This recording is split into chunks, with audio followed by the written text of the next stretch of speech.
Bonjour et bienvenue dans Bonjour chez vous. Aujourd'hui, on va voir comment enlever les obstacles à la grâce. Mais avant tout, on va devoir se poser la question, qu'est-ce que la grâce? Qu'est-ce que c'est exactement? Qu'est-ce qu'elle peut m'apporter dans ma vie de tous les jours? Comment se manifeste-t-elle? C'est beaucoup de questions que j'aborde avec deux hommes qui maîtrisent ce sujet. On a d'un côté un pasteur et d'un côté un autre pasteur, pasteur Omer, pasteur Stéphane. Je vous présente. Alléluia. Ils ne se connaissent pas encore, ils ne sont pas du tout amis. C'est mon grand ami, Omer. Oui, tiens à dire que quand j'ai vu Stéphane dans les studios pour tout vous dévoiler, on était en train de se parler, on se saluait à peine, il a vu Omer et là, j'ai pâli, j'ai disparu, il m'a balayé. C'est la grâce. La grâce de l'amitié. La grâce de Alléluia. l'amitié. C'est très beau de vous voir ensemble et donc je suis ravie de vous avoir tous les deux sur ce plateau. Et hors antenne, vous me disiez tous les deux que vraiment vous aimez le thème de la grâce. Donc je suis sûre qu'on va être bénis. Et puis aujourd'hui, Stéphane, tu seras notre coach. Oui. Donc tu répondras à la question comment enlever les obstacles à la grâce. C'est vraiment le thème qu'on abordera. Tu as plusieurs points que tu vas nous partager Oui, tout à l'heure, c'est ça? Tout à fait. On va enlever les bouchons de champagne. Ah ouais, pas mal, j'aime bien la façon de voir les choses.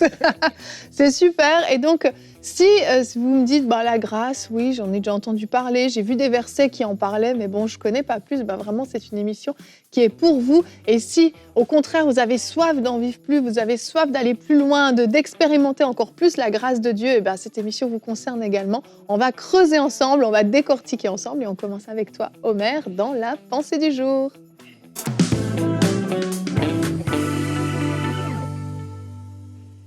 Au psaume 23, le verset 6, David dit quelque chose que j'aime toujours lire et j'aime toujours pencher mes regards dessus et mes réflexions. Il dit « Oui, le bonheur et la grâce m'accompagneront tous les jours de ma vie et j'habiterai dans la maison de l'Éternel jusqu'à la fin de mes jours. » C'est intéressant de voir que David, après avoir cité toute l'expérience de la brebis, il finit par citer deux choses qui l'accompagnent. Il parle que le berger est accompagné par la houlette et le bâton, mais la brebis est accompagnée par le bonheur et la grâce.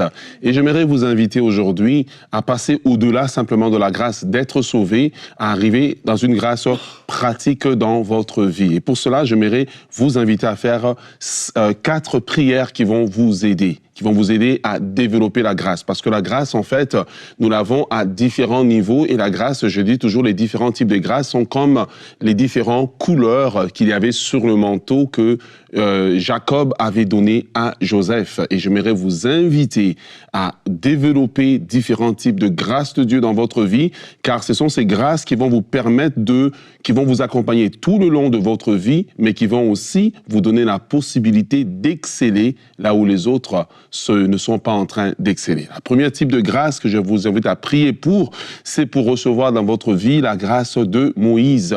La Bible dit qu'on a jeté Moïse parmi on l'a mis dans le Nil, mais Moïse a survécu. Et le type de grâce de Moïse, lorsque tu l'as dans ta vie, c'est la grâce qui te permet d'échapper à un danger ou au danger. Tu verras qu'au dernier moment, tu vas juste échapper. Et Moïse va être élevé dans le palais de Pharaon. L'homme qui cherchait à le tuer, cet homme va le nourrir. Et même quand Moïse revient encore une fois pour libérer le peuple d'Israël, Pharaon ne parvient jamais à se décider à le tuer. Pourquoi?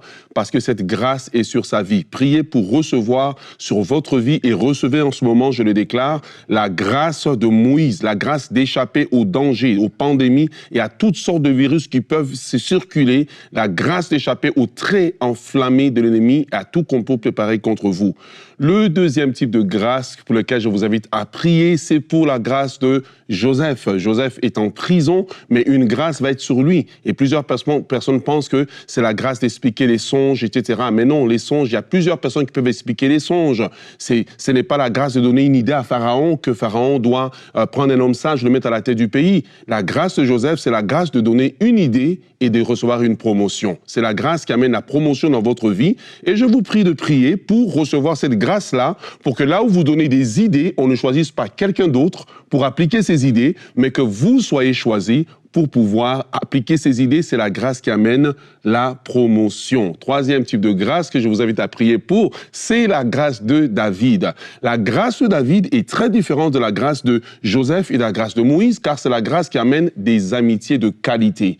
David est connu pour des amitiés de qualité, des amis qui vont rester avec lui dans des temps difficiles, dans des temps sombres. Même quand David s'est trompé, ses amis demeurent avec lui.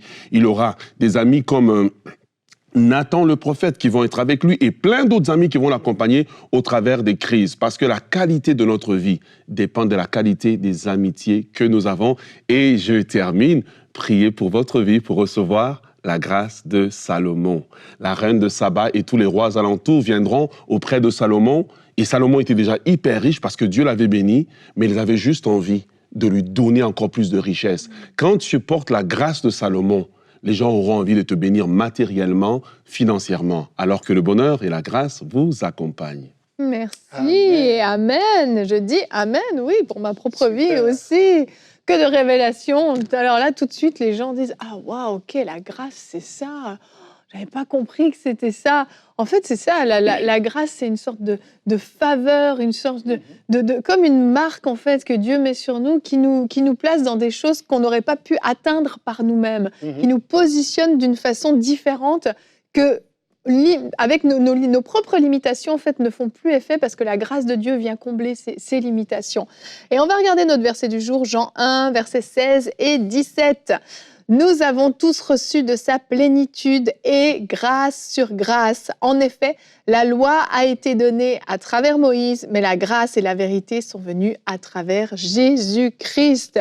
Et cette grâce est disponible. Et Stéphane, tu me disais que dans ta vie personnelle, la grâce de Dieu, vraiment, c'est quelque chose qui change ton quotidien. Tout à fait. Alors, pour illustrer un petit peu pour moi, c'est quoi la grâce, j'ai une petite histoire, Omer et Evelyne. Oui. C'est l'histoire de la fourmi et de l'éléphant.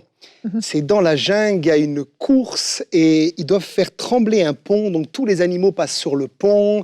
Il y a bien sûr le lion, il y a le zèbre, il y a les singes, etc. Et vient le tour de l'éléphant. Et là, il y a une petite fourmi qui a compris quelque chose. Elle se met sur le dos de l'éléphant.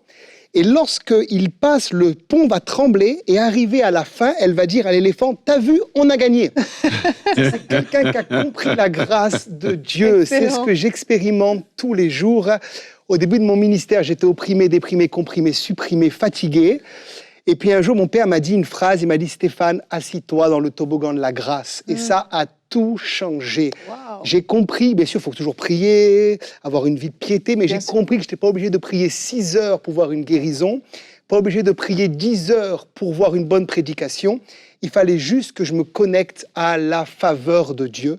Et en effet, la grâce, c'est en grec ce mot charis, c'est ce qui fournit la joie, le charme, la tendresse, mais c'est aussi quelque part une faveur imméritée. Oui. Ça veut dire qu'on ne la mérite pas.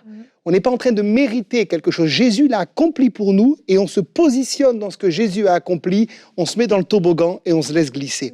Et ça, c'est extraordinaire. Alléluia. L'image est géniale, le toboggan de la grâce. Tu fais pas d'effort quand tu glisses dans le toboggan. Non, mais c'est vrai, c'est très, très parlant.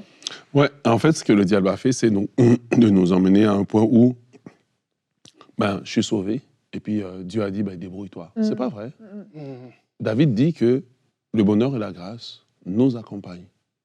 Comme un chien accompagne son maître, le garde, le protège, mais parfois aussi le tire plus vite, c'est ça que Dieu veut pour nous. Il est un Père céleste responsable. Il ne nous a pas laissés tout seuls, mais il nous a donné des grâces qui doivent nous accompagner. Mais maintenant, ce que Dieu attend de notre part, c'est que nous, comme son papa lui disait, que nous puissions puiser dans le torrent infini de sa grâce. Et ces torrents infinis de cette grâce, lorsque nous puisons dedans, parce que Dieu peut mettre ça disponible, mais c'est notre responsabilité d'aller puiser dedans. Mais souvent, nous n'allons pas parce que nous avons une mentalité religieuse de « je ne mérite pas ». Justement, c'est ça le but de la grâce, c'est de nous donner quelque chose que nous ne méritons pas, de nous donner accès à des choses que nous ne méritons pas. Et j'aimerais vous encourager aujourd'hui à monter dans le toboggan de la grâce, mais moi je dirais encore mieux, plonger dans le torrent de la grâce et de la bonté de Dieu qui est disponible pour vous.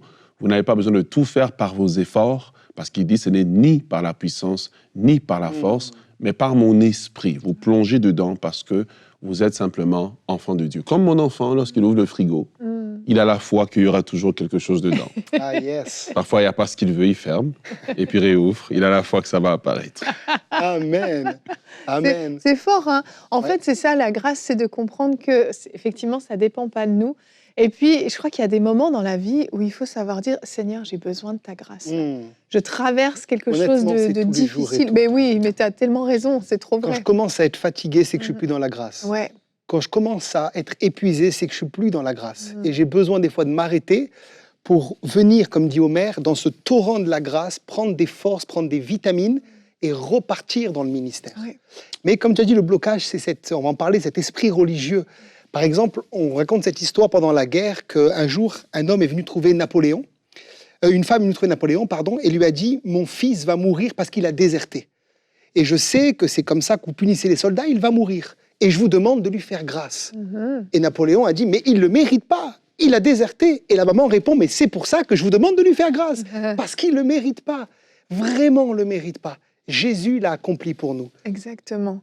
En fait, c'est ça, c'est que c'est quelque chose qui nous a été donné sans qu'on le mérite, comme on le dit, mais aussi, c'est quasiment, en fait, quelque chose qui s'impose à nous pour autant qu'on se laisse faire, en fait. Oui. Parce que, tu sais, des fois, on veut tellement être au bénéfice de cette grâce et on va croire qu'on doit faire des efforts, Ouais. qu'on doit aller la chercher, qu'on doit se mettre, comme tu dis, dans des dispositions spirituelles particulières, qu'on doit avoir atteint un niveau spirituel particulier pour pouvoir couler dans cette grâce, alors qu'en fait, c'est ça, c'est vraiment un abandon. La grâce de Dieu, c'est un abandon. C'est Seigneur, moi, je fais ma part, je fais ce que j'ai à faire, tout comme dans le cadre du salut. Si on revient à la première fois que la grâce est manifestée dans notre vie, c'est dans le cadre du salut.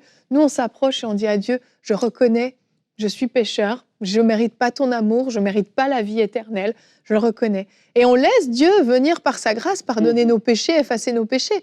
On ne fait aucun effort à ce moment-là. On vient juste devant son trône et puis on reçoit. En fait, au quotidien, c'est la même chose, se placer devant son trône et puis recevoir. Ouais, et c'est bien de le dire, mais j'aimerais vraiment en fait, nous encourager à le mettre en pratique. Oui. Moi, je me souviens combien de fois, écoute, tu enchaînes les services à l'église et puis à un moment donné, tu dis à Dieu, maintenant, Seigneur, je compte sur ta grâce parce que physiquement, je ne peux pas, intellectuellement, je ne peux pas, émotionnellement, je suis tiré dans tous les sens, puis j'ai juste peur de monter devant, dire une bêtise. Seigneur, je me fie à ta grâce. Et puis, à ce moment-là, tu montes devant, puis tu as l'impression que tu prêches, mais tu te regardes en train de prêcher, en fait. Et puis tu te dis, mais waouh, ce message est meilleur qu'avant. Il est meilleur que sous la grâce. Et je vous le demande aussi dans le domaine même de l'éducation de vos enfants. Oui. Seigneur, donne-moi la grâce d'être un bon parent. Amen. Donne-moi la grâce de savoir comment parler à mes enfants. Donne-moi la grâce d'écouter dans tous les domaines de notre vie. En fait, la grâce n'est pas liée simplement au domaine du salut, mais dans tous les domaines. Et quand je citais les personnages ici, Moïse, on va voir, c'est au niveau de sa sécurité. Joseph, on va voir, c'est au niveau de sortir juste d'un système qui l'a condamné à la prison à vie. Et la grâce va agir. David, ça va être au niveau de ses relations amicales. Salomon, ça va être au niveau financier. La grâce de Dieu est comme un fleuve, mais un fleuve à plusieurs branches qui doit toucher tous les domaines de notre vie et les impacter. Et tout ce qu'il nous faut, c'est simplement souvent répéter au Seigneur, je dépends de toi, je dépends de ta grâce. En fait, ce que la grâce fait, elle nous rend constamment dépendants de Dieu, constamment dépendants de son intervention, et elle nous fait comprendre que nous sommes limités par le temps, par l'espace et juste par même l'être que nous sommes. Et voilà pourquoi je veux vous inviter aujourd'hui à dépendre de la grâce de Dieu, à dire à Dieu, je dépends de toi. C'est la prière, une des prières les plus puissantes que vous pouvez faire, c'est dire à Dieu, je dépends de toi. Amen, amen. Et on va voir qu'il peut y avoir des obstacles à cette grâce et on va voir comment les enlever avec toi, Stéphane, dans la rubrique Conseil du coach.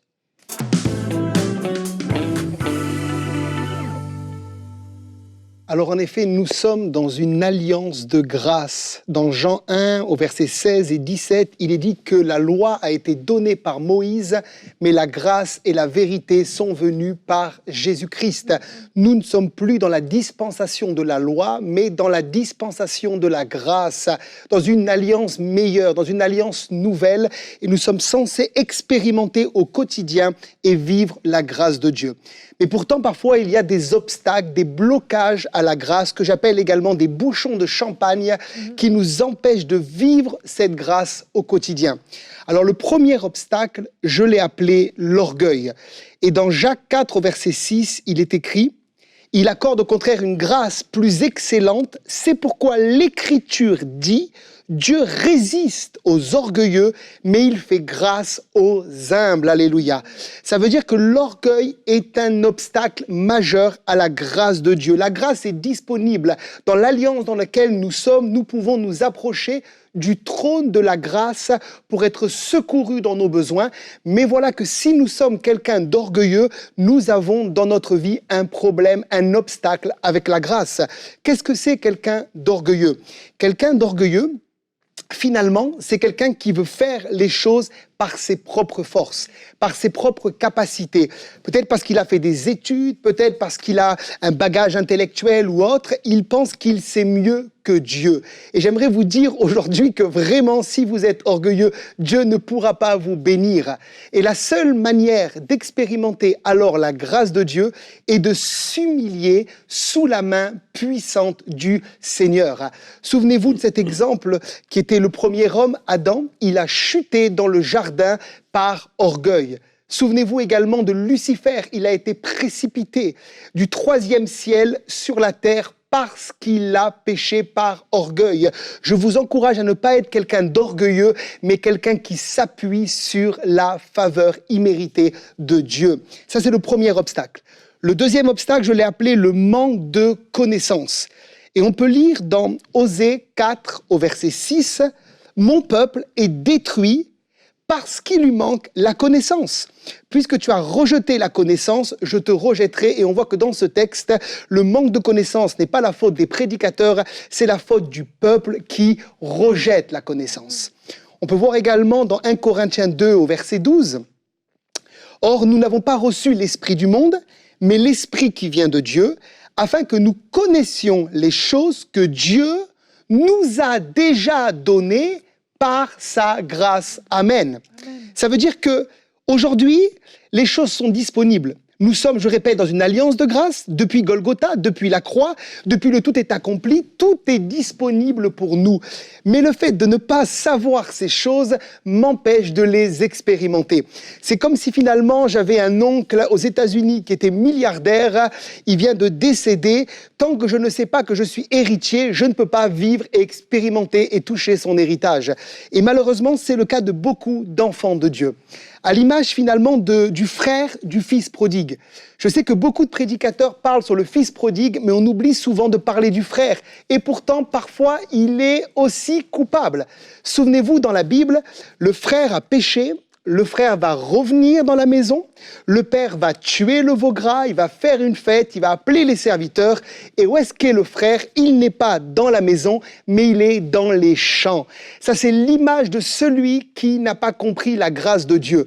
Le père va le trouver et lui dire « Mais ta place n'est pas dans les champs, elle est dans la maison. Tu devrais venir te réjouir avec nous. » Et le fils va répondre « Tu n'as jamais tué pour nous le veau gras, pour moi le veau gras. » Vous voyez l'image de celui qui ne comprend pas la grâce, il a une petite image, juste un petit veau gras, juste un petit chevreau. Le père lui dit, mais tout ce que j'ai est à toi, tu aurais pu prendre et te réjouir. C'est le manque de connaissance de son héritage qui l'a amené dans le déboire. Et tellement d'églises, tellement d'enfants de Dieu, tellement de serviteurs de Dieu vivent en dessous de leurs moyens parce qu'ils n'ont pas compris qu'ils ont tout reçu en Jésus. Ils ont reçu cet héritage glorieux, ils ont reçu la grâce de Dieu et il suffit juste de s'approcher du Maître et de la recevoir par le moyen de la foi. Donc on voit qu'un obstacle, c'est en effet l'ignorance. Et cette connaissance, elle vient dans nos vies par deux moyens, par la connaissance de la parole de Dieu et par l'esprit qui l'atteste à notre esprit et qui nous donne des rémas de la part de Dieu.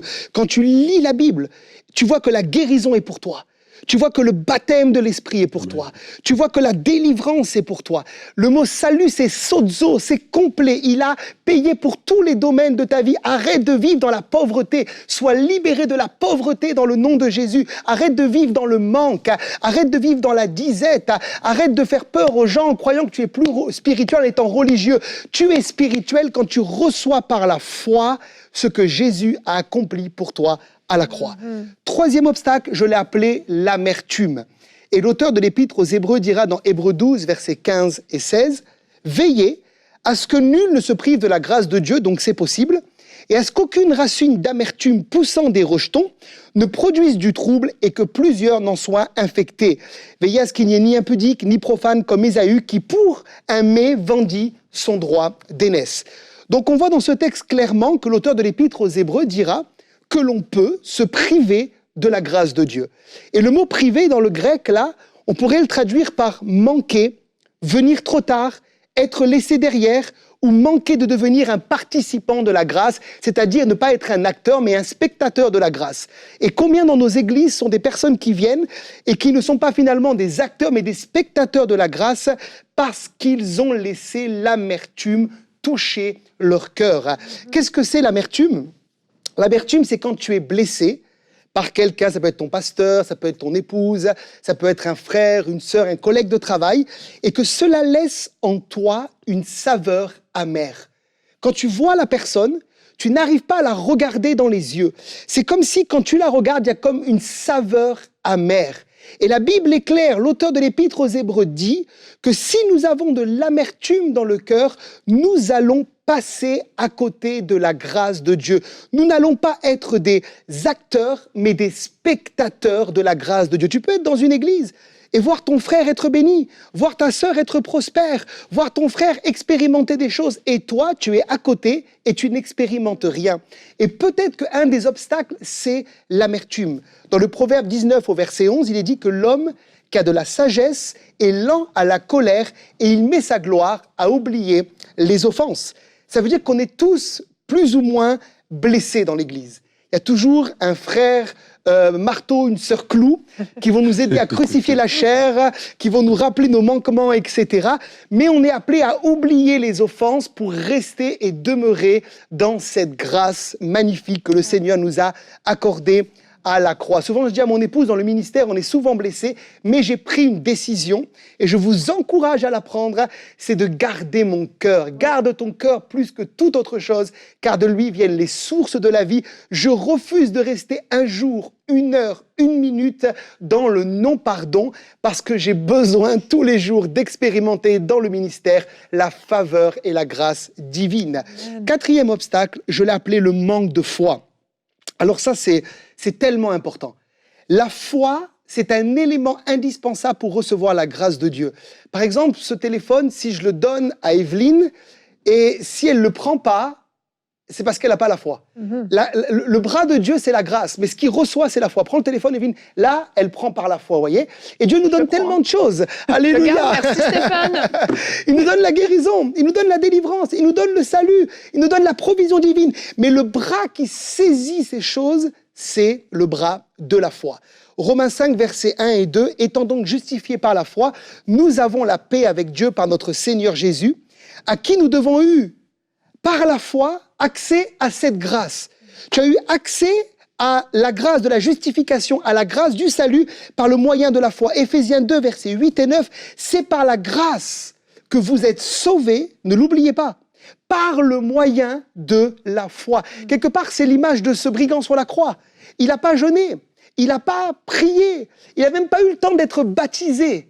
Mais il a juste dit à Jésus, « Souviens-toi de moi quand tu viendras dans ton règne. » Il a cru que Jésus était le Messie d'Israël, celui que les prophéties annonçaient. Il l'a juste reconnu. Et Jésus lui dira, « Tu seras aujourd'hui avec moi dans le paradis, que ce soit ton partage au nom de Jésus. » Et c'est la même chose pour toutes les autres grâces.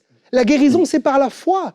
J'ai vu des gens, des fois, jeûner pour avoir la guérison, alors qu'en réalité, il leur faut juste une révélation de ce que Jésus a accompli. Et c'est par la grâce et la foi qu'on peut recevoir la guérison. Le baptême de l'Esprit est une grâce. La délivrance est une grâce. Le fait de trouver un travail, c'est une grâce. Mais tout ça, tu le reçois quand tu te mets dans la foi. La foi permet à la grâce de se manifester. Hébreux 4,16, approchons donc avec assurance du trône de la grâce afin d'obtenir miséricorde et de trouver grâce pour être secouru dans nos besoins. Tu t'approches pas du trône de la grâce n'importe comment. Tu t'approches avec assurance. Et l'assurance, c'est la foi. C'est le fait de croire que ce trône est suffisant pour donner à ta vie une solution. Alléluia. Et enfin, le dernier obstacle, je l'ai appelé, alors celui-là, on le retrouve souvent, c'est le légalisme. Ah oui. Alors que ça veut dire quoi, être légaliste? C'est le souci de respecter scrupuleusement la loi et les formes qu'elle prescrit, sans que le cœur et la conscience ne soient réellement engagés devant Dieu. Et là, bien sûr, on pense à l'église de Galates, où dans Galates 3.3, l'apôtre Paul leur dira « Êtes-vous tellement dépourvus de sens, après avoir commencé par l'esprit, voulez-vous maintenant finir par la chair ?» Ils avaient expérimenté l'esprit, ils avaient fini par la chair. Mais pourquoi? Parce qu'ils s'étaient éloignés du message de la grâce. Ils s'étaient éloignés du message de la croix. Ils avaient rajouté des lois à la parole de Dieu en pensant être plus spirituels, ça s'appelle le légalisme. Et Paul leur dira dans Galates 5.4, « Vous êtes séparés de Christ. Vous tous qui cherchez la justification dans la loi, vous êtes déchus de la grâce. » Et le mot « déchu » en grec, là, ça veut dire « hors d'eux ». Vous qui cherchez à être justifiés par le moyen de vos œuvres et plus par la croix, alors vous êtes hors de la grâce. Et ça peut aller tellement vite. On peut avoir commencé par l'esprit et finir par la chair. Ce qui nous rend juste devant Dieu, ce n'est pas ce que nous faisons, ce que nous mangeons, ce que nous ne mangeons pas, mais c'est le fait de croire dans l'œuvre de Jésus à la croix. J'aimerais prier pour toi maintenant que tu sois libéré de toute forme de joug sur ta vie. Père, je prie maintenant dans le nom de Jésus pour tous ceux qui nous regardent, pour qu'ils aient une révélation de la grâce. Et je détruis et je brise les forteresses, les raisonnements, les liens, tout ce qui empêche ton peuple, l'obscurantisme spirituel de recevoir le message de la grâce. Plusieurs, soyez visités maintenant. Recevez du travail, recevez la guérison, recevez la faveur de Dieu dans la vie de vos enfants. Dieu touche des mamans en particulier qui nous regardent. Par rapport à vos enfants, il y a un enfant qui a des problèmes au niveau des yeux, il a des lunettes, et tu ne crois pas que Dieu peut le faire, mais reçois la grâce pour croire que c'est possible, et que cet enfant soit guéri maintenant. Il y a des enfants qui ont des problèmes, me dit le Seigneur, au niveau également de l'école, qui ont des mauvais résultats, que la grâce de Dieu vienne visiter vos enfants. Feu, feu, feu, recevez maintenant, au nom de Jésus, ce manteau de la grâce, et qu'à partir d'aujourd'hui, de cette émission, votre vie change à cause de cette révélation. J'ai prié dans le nom de Jésus. Amen. Amen. Merci Stéphane. Merveilleux, merveilleux. Là, tu as tout déraciné, tout ce qui devait être enlevé pour être au bénéfice de la grâce. Amen. Merci. Merci à tous les deux, messieurs, pour cette belle émission sur la grâce. Vous voilà complètement éclairés et équipés pour être au bénéfice de cette merveilleuse grâce.